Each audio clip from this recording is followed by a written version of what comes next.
Hi everybody, how you doing? I don't know if you can hear me, but I'm having a problem with my 2013 Dodge Grand Caravan. It's making this weird noise right on top of where the transmission and the engine meet.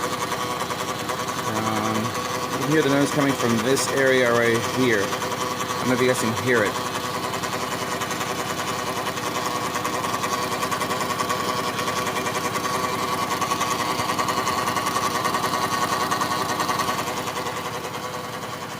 I'm looking everywhere on YouTube, but I can't seem to find a solution to this. I really have no idea what it is. So if anybody knows or has had the same issue or problem, please let me know. Again, at first I thought it was the serpentine's belt, but it's not. Everything's fine over here.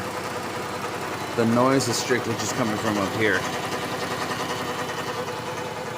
And the more you accelerate, it makes a weird, louder noise. Go ahead and go inside. Maybe you guys can hear it better if I accelerate.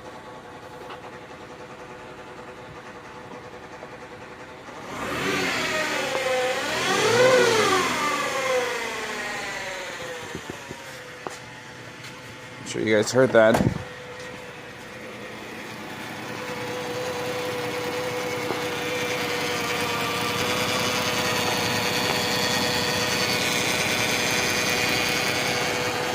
Well, if anybody has an idea of what it might be, let me know. Thanks.